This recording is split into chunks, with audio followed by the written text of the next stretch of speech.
Hey tribe, I got several projects going on here all at the same time. Thought I'd just give you a little glimpse of 4 of these projects that I got going on. And there's 3 other projects in the works as well, and I got to get all this accomplished within the next month. But one of these is taking priority right now. I'm going to show you what it is. Stay tuned, we'll be right back.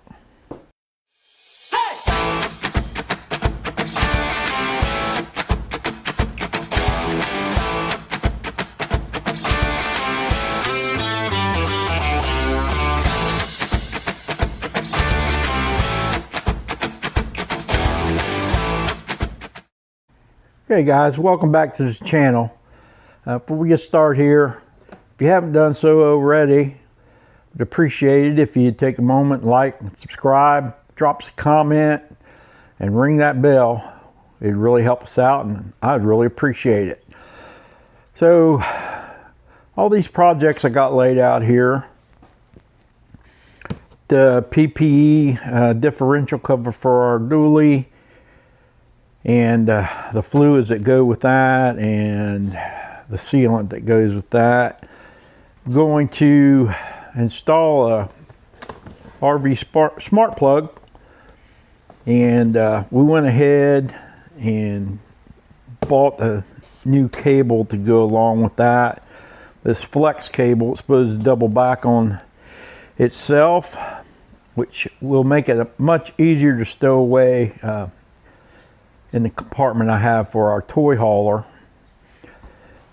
I got I got several spots on both sides of the fender skirts that I'm still trying to come up with a plan on whether it's worth repairing or just trying to go another direction. And also got these brake pads for Sweet Peace sled. So, and I got 3 other projects that'll be coming in, but one of these is going to take priority. So right now I've been told that these right here will take priority. I've been ordered by the commander to get these started and get this accomplished on her bike. So that's what we're going to do today. And I'm going to take you along. Okay tribe, first thing I got to do here on Momma's sled to get ready to get this, change these pads out, is I need to get this back tire up in the air. One thing you got to do is you got, because this is one piece setup here, you got to drop the wheel to get the caliper off. So that always makes it fun. But the first thing you got to do is I got to get this up in the air. So got my jack under here, got my socket. I'm kind of steady the bike. Got to take this up. I just want to get that up enough. She said she was hearing a weird noise coming from here. So I'm going to go ahead and finish getting this set where I want it. And we'll move on to the next. So I got this wheel and tire up just high enough I can spin it. She said she was hearing a noise back here. So I know it needs new pads. I wonder if that's what she was hearing. So let's see if we hear anything. Oh yeah, I'm definitely hearing something. So I don't know, the back of that disc feels pretty rough. So I might be buying a new disc too.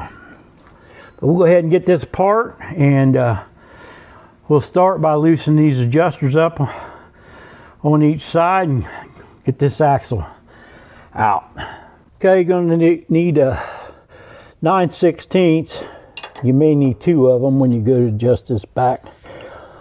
So loosen the lock nut up, or the jam nut, a good ways.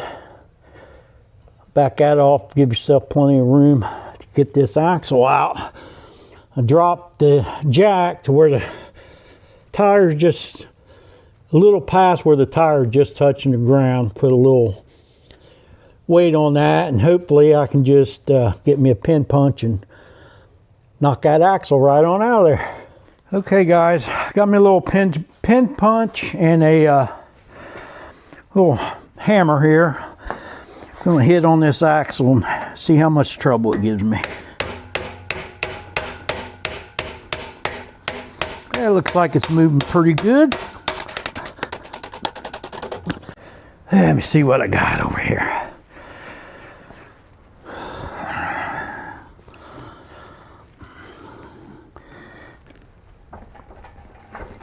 All right. So now I got the axle out of it. So now I'm going to jack this back up just a skosh.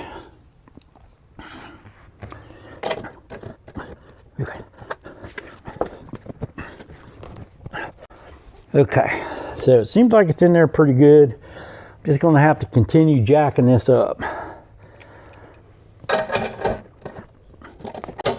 See if I can get these, get it where it move far enough I can slip the belt off of it without Mama's bike falling off the jack, because that would be bad. If it was easy, everybody'd be doing it, right?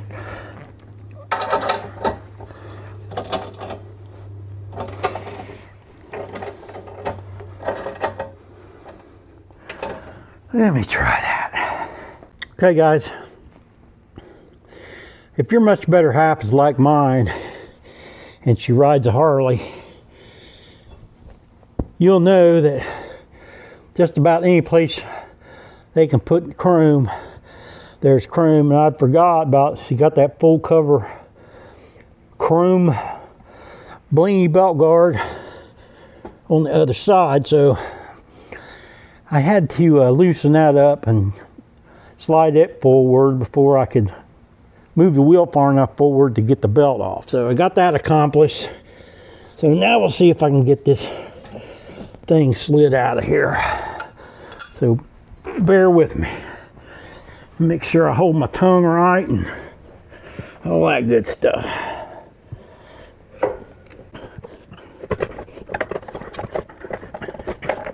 Okay. So now I'm going to go ahead and jack this up. Normally, I wouldn't have to go any further than that, but I want to get this wheel off of here so I can check out this rotor. Feels a little funky in there.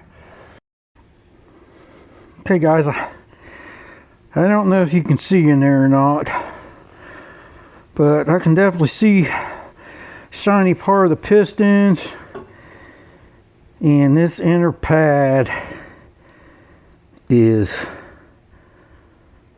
really thin, so I can feel grooves in it too, although I don't feel like it's down the metal anywhere, but it's close. And I'll take you over here so you can see the back side of this rotor. And yeah, I think it's just going to need replaced. So that's got to be something I'm going to have to order. The next thing you're going to need is a 6mm 12-point socket, and that's to get these, want to break these pins loose that keep the pad centered. So that one's okay. Got them broke loose. Then the next thing what I want to do is start collapsing these pads. Now before you do this, I guess you don't have to do this, but I've always loosened up the master cylinder cap, and I put a couple rags under there. That just seems to make it easier for these pistons to get collapsed, and that way if any fluid would happen to come out, it don't go all over your garage floor. So I start out with a flat tip and see if I can get these to move. Oh yeah, they're moving real easy. So sometimes you get real lucky and you can just put that screwdriver in there like this, a big flat tip, and twist it and it'll just push those pistons right in like this one's doing. So that's a good sign. I got no hung up pistons. So bear with me here a minute. Now, what I'm going to do is, I got a pretty big, this happens to be a cross tip, but it's got a hex shaft on it. I'm going to stick that on one side because this happens to be a 4-piston caliper. And I'll take my flat tip and push those pistons in. So I can no longer see the pistons on it, so that's good. They're sitting flush. So I'll go ahead and get these removed. Okay, once I got the pistons collapsed, I'll go ahead and take the locating pins out for the pads. We'll slide these pads out of here and get them inspected. See what we can really see then.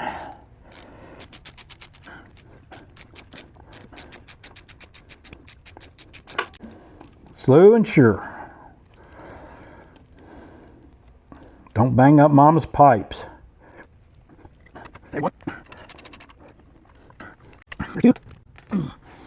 Now them pads should just slide out of there. And they did. So let's take a look at them. Yeah, that inner pad, well, I was wrong. That pad is gone. That pad is completely gone. Wow. Wow, that's bad. I can't believe I allowed that to happen. But anyway, the outer pad's in not great shape, but still a little meat left on it. So I'm going to go ahead and I'll get the new pads put in here, and then I'll have to wait for the rotors to show up. Okay, crews, one thing I wanted to point out here is you can see it's got different ears on these. This is the outer pad. This is the inner pad. The one big ear is on your outer pad. This is on 2001 Softail standard. So just an FYI when you go to put it back together. Make sure you note these positions on these mounting pins or brackets here. All right, guys. So we're going to start installing these new pads. You can see how much better they look. Remember, one with the bigger mounting point is your outside pad. Okay? Outside, front. Outside, front. Okay, so I'm going to slide that up in there. I'm going to slide the rear up in there behind my hand, if I can. Hopefully you can see that.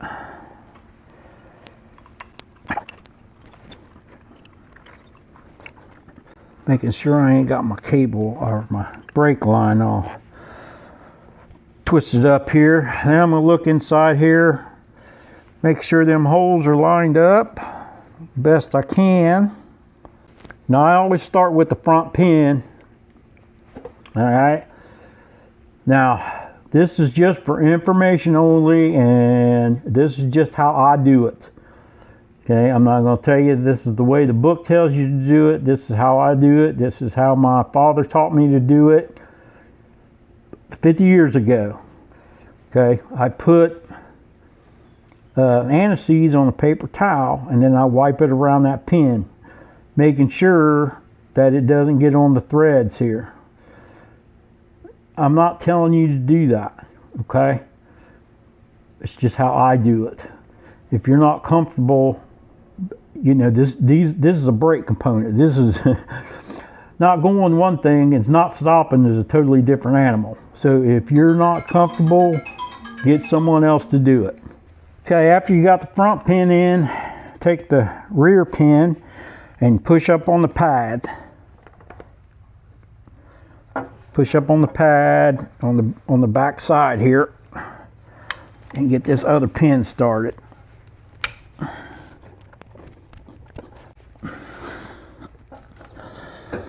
Once you got the pins pushed through, you can grab your little ratchet with your 6mm 12 point on it and start tightening them down. Now it's going to be hard to tighten these where they need to be until you get this mounted up on the bike. But just get them good and snug. And that's it. New pads are installed. You can see how much more meat we got on them there. So now all I got to do is wait for the new rotor to come in. Okay, tribe. So that's got the new brake pads put in place there. And I really appreciate you watching to the end of the video. I got a couple disclaimers here. And one of them is, you know, Mama tells me when there's something wrong with her bike, I kind of eye over it. I should have never have missed that. I should have never had to wait when it comes to a brake component for her to tell me that. Her being safe on a motorcycle is probably my #1 concern, and I totally boloed that. That should have never happened. Second thing is, when it comes to putting anti-seize around brake components, I want you to understand that's just how I have always done it. I've always done it, okay, for decades. So if you just don't feel comfortable, you know, get a professional to work on your brakes. If you are going to try to put anti-seize on, ensure that it's just a very light coat. Don't put globs on it because you don't want none of that getting on the pads. So once again, thanks guys for tuning in. Appreciate you watching. We love our tribe. If you got any insight into anything I done, or you got some tricks of your own, please feel free to drop a comment and let me know. And remember, you know, before you come at me, I'm not telling anybody this is the way to do it. This is how I do it. This is just entertainment only, and hopefully you get a little information out of it. You go ahead and check us out on our Facebook page, S&S RV Adventures. Make sure you hit that like, subscribe, and ring that bell. Till next time, God bless, safe travels. See ya. Hang on it.